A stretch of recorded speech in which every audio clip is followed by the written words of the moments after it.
Hey guys! So you get all your stuff packed for storage, and it's just going to be a short amount of time that you have your stuff in storage until it's not, and you get the dreaded storage mold. I got it. What do you do? Well, I found something that works. Let me show you.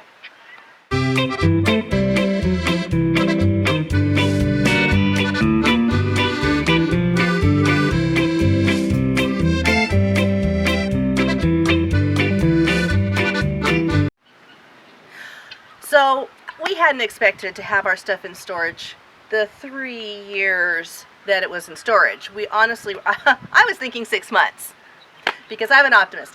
So it ended up being 3 years. I love boots. I have a lot of cowboy boots just because I love them.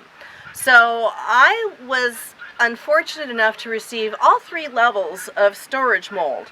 I have a light level of mold where it kind of just hit the heel on this boot. I have a medium level on my hiking boot. And of course, without fail, my favorite pair of boots got nailed with the giant, ugly level. This was the first pair I opened. When I opened the box, I just about cried. It killed me. I adore these boots. And as you can see, I hadn't worn them yet. I put them away so excited to get to wear them. So there was no way that I was going to toss these. That wasn't going to happen. I was going to do everything I could, short of bleach, to fix this. So I went online, spent a couple of days looking at different things, started trying some on another pair of boots, a purse, and a jacket, wool, that I had a problem with the storage mold, and so far it has worked. So I want to show you what I'm doing, and I want to give you the recipe. So let's go over to Gigi's, and I'll show you how it's done. Let's go. Hey everybody, this is Nikki D from 5 Dog Farm. If you're new here, thanks for coming along. We are 4 generations of family, ranging from 81 to 7, who either live or work on our little farm. It was a dream of Mr. Blue Jeans and mine years and years ago to have a little hobby farm where we could have a garden, have some livestock, and enjoy ourselves. Turns out our kids and my mom thought that was pretty cool, so everybody came along, and here we are, living and learning. And one of the things I've learned is when you box your stuff up for storage, and you think you're only going to be storing it for 6 months and it goes on for 3 years, you're going to get storage mold. And I got storage mold. The other day I was so excited. We got my boots out of storage. I'm a boot fanatic. I have a lot more than this, I confess. I love boots, and I have collected them for years. This is my favorite pair. This was the worst that had storage mold. All over. I've got pictures so you'll see. Look at them now. I am so excited. These weren't as bad. These are more of a suede boot. And my hiking boots were worse than the suede boots. And then Mr. Blue Jeans had some scabbards that you can see what I'm talking about with the mold. These had it too. And I did a lovely video for you. And I left the sound off. So I'm doing it again. So these are clean, but they were dirty. So anyway, I went online to figure out what I could do because I just couldn't bear throwing out my stuff, especially my boots. No, don't make me. And I thought, well, what do I have to lose? I'll try anything. Let's see what happens. I didn't want to buy an expensive product. There were things on the market that I just didn't want. I just didn't want to pay the money for. And then I stumbled across a little something, a little recipe. A little recipe that I can almost guarantee you probably have the products in your house and can make it. So you'll just need a spray bottle. I like to use a mask because I don't like to really spray stuff and breathe it in.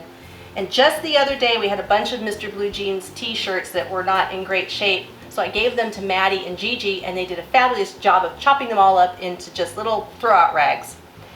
And that came in handy too. We're kind of tossing the rags right now. Our water situation isn't phenomenal. We're working on that. We just got a 2,500 gallon rain catchment tank for Gigi.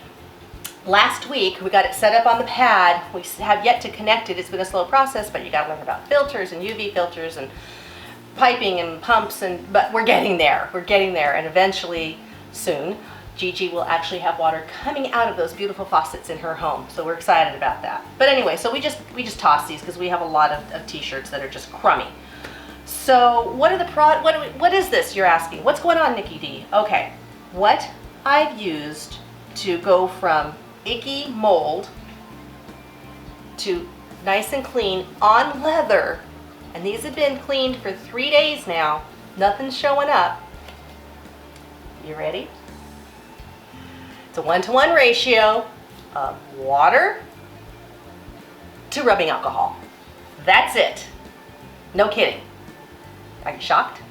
I was. Totally shocked. That was too easy. It's too easy. That's okay. Sometimes we get to have a bonus on the homestead and something is simple. Every once in a while it happens, and this was one of those things. I was so excited. So obviously you know how to do it, but I'm going to show you. Again, I'm going to wear the mask. I don't particularly love breathing in rubbing alcohol. I don't think it's a terrible smell, but you know, I don't want to breathe it in. So you can see where I cleaned this already. Wish I could have showed you. But I like to spray on the rag. I don't want to spray directly on the boots. I figured if I had to, I would, but I'd start out slow, and I did a test first to make sure that it wouldn't ruin anything, and it didn't. Each boot that I did the test on, I left overnight, came back the next day.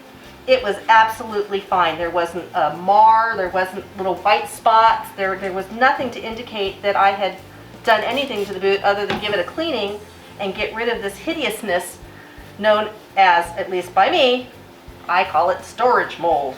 Very frustrating. So there you go, the last bit of this leather for Mr. Blue Jeans. Gone and gone.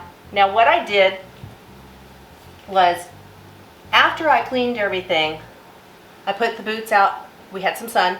I know, surprising, at least for those of you in Tennessee. Sun, what's that? I put it out in the sun. We had 2 days. I put it out, brought them in at night, put it back out in the sun again, just because I thought that couldn't hurt. And I also had a wool pea coat that I adore, purple. It's like the mold knows. Oh, she likes that coat. Those are her favorite bows. So I thought, okay, I'm going to try it on the pea coat. Let's see. Mold's gone. Hasn't come back. Pea coat looks like brand new. I am so excited. So again, 1-to-1 ratio. Water, rubbing alcohol. Spray on a rag. I would use a color fast rag. I wouldn't use like green or red or something. Test. Do a test. I had first tried back here. Very scared. Thinking, well, if I get a problem, it'll just be back here if I could save the boot. Literally, it was just, this was the worst. It was encrusting it. I can't tell you how excited I am to have this done. I just can't. Also excited, if I can just say, I am excited about our new t-shirts. I designed a logo, go big or go homestead, because that's how we feel. Why go big? Go homestead. And they're out now. We have a women's in heather gray with a women's cut. It has the side seams, so it has a bit of a tailored fit. And we have a classic men's in heather green. So just, you know, you guys could dress the same, but different colors. And if you want to show some support for our homestead, we would love if you bought one. Bonnie and Clyde would be thrilled because they'll get a little extra treat. And it's how I keep this kind of service going, my videos and things like that, by having a little extra income. So anyway, I hope this trick works for those of you that have the dreaded storage mold. Don't pack in a cardboard box if you don't have to. Keep your favorite boots with you. Just don't even put them in storage. I would never moving again, but I would never put them in storage again. So there you have it. I'll have the recipe on 5dog.farm. You can print it out if you want to. I know I do, and I put everything in a binder. Thank you so much for watching. This is Nikki D from 5Dog Farm, and I'll talk to you soon.